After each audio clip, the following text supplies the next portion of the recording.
Welcome to আৰোহণ uncut. প্ৰণয় বৰুৱা অঞ্চলটোৰ ভিতৰতেই উচ্চ শিক্ষিত যুৱক। মাক দেউতাক দুয়োগৰাকীয়েই শিক্ষকতা কৰে।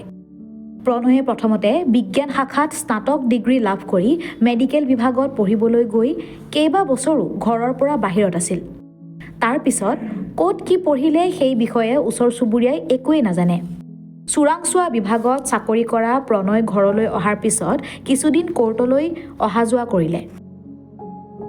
আন মানুহৰ মনৰ কথা জানিব পাৰিলেও সিহঁতৰ ঘৰখনৰ মানুহৰ মনৰ কথা কোনেও জানিব নোৱাৰে। সিহঁত বৰ আচৰিত মানুহ।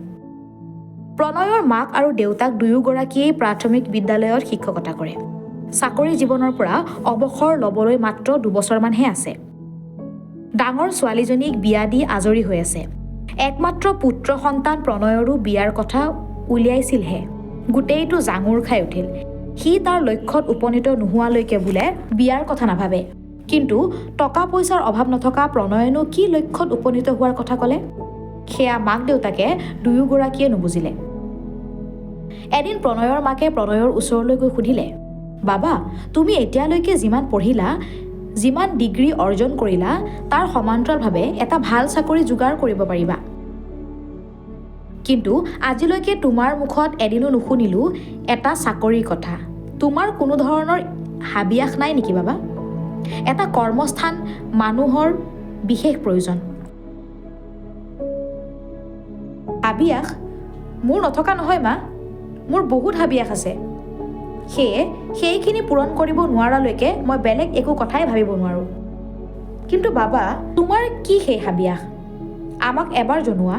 আমি অভিভাৱক হিচাপে জানিব লাগে। অৰ্থাৎ আমাক জনোৱা উচিত, তেতিয়াহে আমি কিবা ব্যৱস্থা কৰিব পাৰিম। তুমি মনতে লৈ থাকিলে আমাৰ জনাৰ উপায় থাকিব জানো? নহয় মা, মই আপোনালোকক এতিয়াই ক'ব নোৱাৰিম।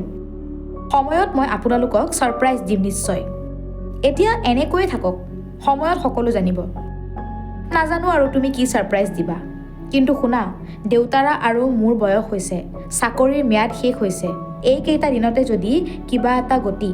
আপোনালোকক আৰু কিমান ক'ম যে মোৰ সেইবোৰৰ প্ৰতি অকণো ইচ্ছা নাই মা। তোমাৰ ইচ্ছা নাথাকিলেই নহ'ব নহয়। আমাৰো কিছুমান সপোন আছে বাবা। মই বুজি পাইছোঁ মা, আপোনালোকৰ যে কষ্ট হৈছে। মই বুজি পাইছোঁ মা, তোমালোকৰ যে কষ্ট হৈছে, সেই কথাও অনুভৱ কৰিছোঁ। মই সোনকালেই কাম কৰা মানুহ এজনী বিচাৰিম। অন্ততঃ তোমালোকৰ অলপ সুবিধা হ'ব। বিয়া পাতিলেও আজিকালি বোৱাৰীয়ে কাম কৰি নোখোৱাই মা। মোক কাম কৰি খুৱাব নালাগে, কিন্তু ঘৰখন শুৱনি কৰিবলৈকে হ'লেও মোক এজনী বোৱাৰী লাগে। বোৱাৰী এজনী ঘৰখনত থাকিলে ভাল লাগে।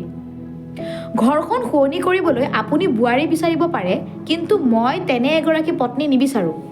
মই যিগৰাকী পত্নী বিচাৰিম, তেওঁ আপোনালোকৰ শুশ্ৰূষা কৰাৰ উপৰিও মোকো যাতে বিচৰাতকৈও বেছি মৰম দিব পাৰে।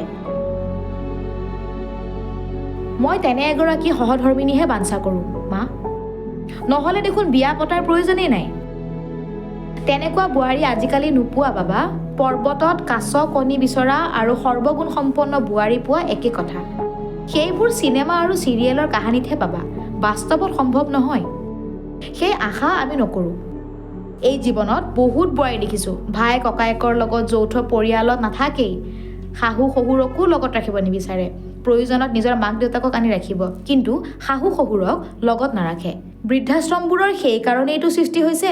যিদিনা বৃদ্ধাশ্ৰম নাথাকিব, সেইদিনা বুজিবা সংসাৰত সুখৰ বৃষ্টিপাত হৈছে। সেই বৃষ্টিত তিতি বুঢ়ী জীৱনৰ মাদকতা উপলব্ধি কৰা। মানৱ জীৱন যে সৃষ্টিকৰ্তাৰ কিমান মহান দান, তেতিয়াহে বুজিব পাৰিবা।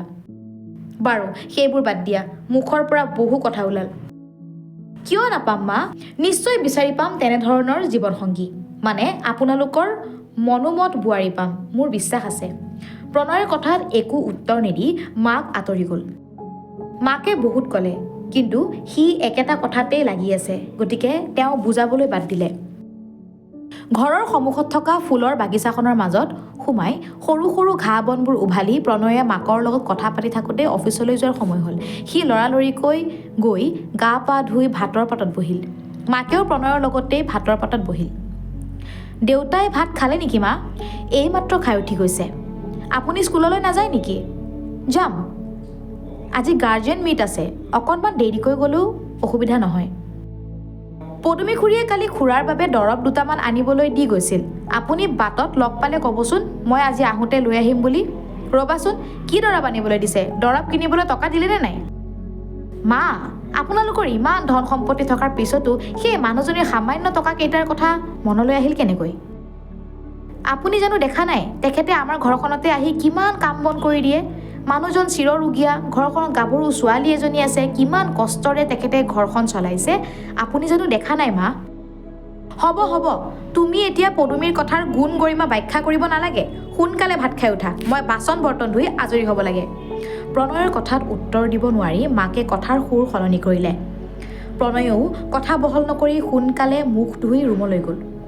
কাপোৰযোৰ সলায়েই সি গাড়ীখন লৈ অফিচলৈ যাত্ৰা কৰিলে। গোটেই ৰাস্তাটো মাকে কোৱা কথাটোৱে প্ৰণয়ক বৰকৈ আমনি কৰিলে। শিক্ষয়িত্ৰী এগৰাকীয়ে মানৱ সম্পদ গঢ় দিয়ে। সেই শিক্ষয়িত্ৰীয়ে যদি এটকা দুটকা বা 100-200 টকাৰ পিছত লাগি থাকে, তেনেহ'লে তেওঁৰ পৰা মানৱ সম্পদ আশা কৰিব পাৰিনে? এয়া বুজিব নোৱাৰা সাঁথৰ। তাৰ মাতৃৰ দৰে ঠেক মনোবৃত্তিৰ কত শিক্ষাগুৰু আছে আমাৰ সমাজত। জীৱনত কোনোদিনে অভাৱৰ মুখামুখি হ'বলৈ নাপালে প্ৰণয়ে। পিতৃ মাতৃ দুয়ো চৰকাৰী চাকৰিয়াল। লাগ বুলিলেই যি লাগে তাকেই আনি দিয়ে। সুখ দুখৰ সমষ্টিয়েই জীৱন। সুখৰ সন্ধানত থাকোঁতে কেতিয়াবা দুখৰ উপৰি দুখ পোৱা যায়। তথাপি আমি পোহৰ সন্ধানী, আগুৱাই যাওঁ হাজাৰ বাধাকো নেওচি। এয়াই মানৱ জীৱন। প্ৰণয় ধন সম্পদেৰেহে সুখী, মনৰ সুখী নহয়। সি দুখীয়াৰ দুখ বুজে।